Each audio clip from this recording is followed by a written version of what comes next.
Ladies and gentlemen, we're on location at Soundwave, West Edmonton Mall, Canada, with the one and only iconic duo Showtek. Gentlemen, how are you? Good, good. A lot of fun tonight. We're sweaty though, man. It's hot. Even though it's cold outside, it's hot. It definitely is. This is one of those climate-controlled places. What's it like being in such diverse temperatures here in Canada? I mean, my in-laws live in Toronto, so I'm used to the winter, and I also live part-time in New York, so okay. I love the four seasons. I love it. Like, it's part of life, the world. So I love being in all kinds of temperatures. Yeah, do we share that sentiment over here? My fiance, she's from Montreal. Okay. Every Christmas, I spend 2 weeks and that's my favorite 2 weeks of the year, man. I like the cold, but I live in Miami too, and I love the heat. So we're pretty weird about it, but it's nice, the balance, you know. Definitely, you must be feeling a little bit at home right now, then. Yeah, we do. I mean, Canada, man, come on. We've been here a lot. We've seen you guys a lot. Yes. Yeah, we love Canada, for many reasons. For many reasons. We'll move one day. Yeah. Yeah, hey, we could use Showtek in Canada permanently. Yeah, no, that's we what do. we No, need. I literally had conversations with my fiance, like, and I can see myself living in Canada in 10 years. Yeah, Definitely, I could see that'd be myself very living cool. there. Yeah. We'd love to have you. So, of course, so many different locations. You guys have made the transition from the Netherlands, coming out, making your music. I know you guys got started in the early 2000s. What's the music culture like over in the Netherlands, especially for your genre? Well, it's kind of shifts. Like, there's definitely a lot of movements and subgenres. And back in the days, and not to be old or anything, but they were categorized very intensely. Like, oh, you play this, so you can do this. Little boxed in, like, little categories. Okay. That was part of the culture in Holland. So there was a very hard underground, hard style, and even harder music. And then trance and all that stuff was really big.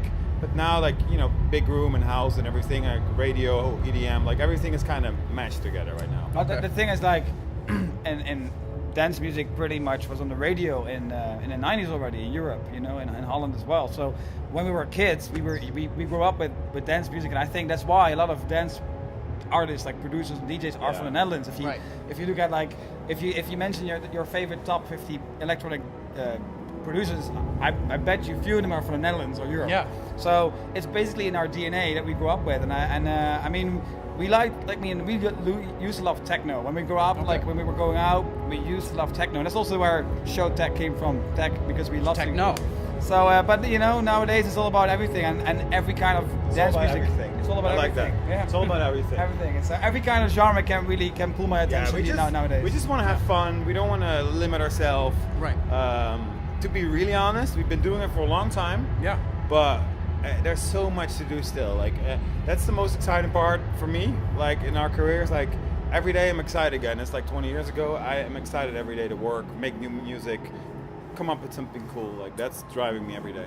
And definitely. What I like about it as well is that music is timeless. Yes. Because we started with techno, we did hardstyle, we did more electronic big room, and we still play one of our biggest hardstyle tracks in our set sometimes, and people go as crazy as they were going 13 years old. Like 13 years ago. So crazy. Music is timeless, and that's the beautiful thing. Like you only make 18. Oh, okay. you make something now, and in 5 years it can still be going strong. So we are very like, okay, we can do whatever you want, because if it works forever. 100%. It is incredibly timeless. And one thing that, of course, helps is you guys' fan base is so incredibly dedicated and loyal. Yeah, that's really awesome. Yeah, what can you tell me about that? Because it seems like the EDM crowds, we see familiar faces, they're always showing up, even more so compared to different genres. You guys notice that? Yeah, I mean, I think, you know, there's two things. I think EDM as a culture, as a movement, a very big movement, like almost mainstream. I think so people like the music, the genres in general, so they probably have like, they like us, they probably also like that like name, or that name is like, there's a correlation between maybe the sound or a vibe. But I also notice we have like a very dedicated fan base, as you say, and they know our songs, they know our old songs, our new songs, and they really like, you know, sing along and jump along and everything. And I think it's important to, you know, we could also kind of almost like piggyback of like EDM as being so big, but we also established ourselves as a, you know, an independent like duo. Yeah, your own group. But I think even though our fan base is loyal and they have a certain like thing that they follow what we're doing, one of the reasons why when we moved to the States was that people here are a bit more open-minded, especially 5 years ago. Yeah. And that was one of the reasons why we fell in love with the North American crowd and the South American crowd as well. Is that when we started playing one genre, and then we saw suddenly we were on a lineup with Deadmau5, Skrillex, and Showtek here. Right. That was in Calgary, I guess. That was our conference center, right? With the, I think it was New Okay. Year's. Was that here? Like Yeah. I think it was 2009. No, a little later, I think. But that was like, wait, are we playing? We're doing a Deadmau5? What we're doing? Seriously, that it's would crazy. never really happen in Europe back No, then. no. And that was the Right. start for me when EDM. Either art style or this or that. Yeah, but that made EDM big. In my Okay. opinion, that was like, oh, we are suddenly accepting subcultures in the genre, making one big genre, and that made a big And then boom. I think, you know, everything that's integrated in North American culture, and then there's North American artists like Deadmau5 or Skrillex or Diplo adding their sauce and their sprinkle to dance music as well. That's a moment when it became really big, you know, and Porter Yeah. Robinson, all those guys. Yeah.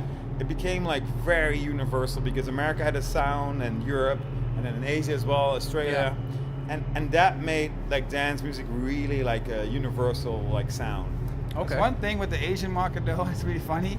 They love breaks. So when Okay. everybody goes crazy on drops, and they also love the breaks. They go crazy. There's the whole show. They go to the toilet when the beat drops. Like, okay, see you. Yeah, seriously. They come back Take it for the easy.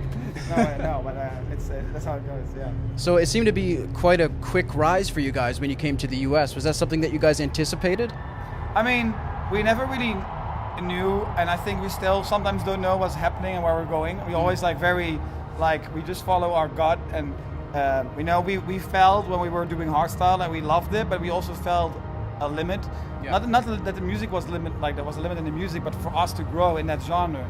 Right. So we said, okay, we already established so much here. We can only establish more somewhere else if we go a few steps back and do something else. Well, that's what he's saying. I think we're a little stuck up in the European way of Dutch way of looking at it, like, oh, you're doing one genre, and we always produce all these things. Right. But if people are like Showtek, Showtek sounds like this, and anything outside of that, it was very confusing. It still is for some people, but you know, every artist has their horizon. They want to expand. They want to showcase what they can do. And For I think example- the US was a great, and North America was a great market for us to, you know, also like taste different things and see what was happening. And we saw like, okay, they like anything here. So Yes. give us a lot of inspiration. Very cool. Yeah, I want to say, for example, our last release was called Mama. It's an acoustic version of a dance song that we have called Listen to Your Mama. Yeah. And we just released it because we thought it's such a beautiful, cool song, even though it doesn't have the significant like Showtek sound, but still it's a very great song. People Yes. need to hear what we can do as well. It may not be the song that's everybody goes crazy in the festival, but it Yeah. might be the song that you sing when you drive in the car. So Right. we want to kind of show people sometimes, that, hey, we're more than just that EDM brand and our dance band. So it's kind of we always learn when I play with fire a little bit on a good way. Yeah. You know, just like we don't want to be like too predictable. You know, and we want to Exactly. create shock value in our music. And we go, what the hell is this? But in a good way. You know? For sure. Is that tough for you guys then, given the genre that you're in?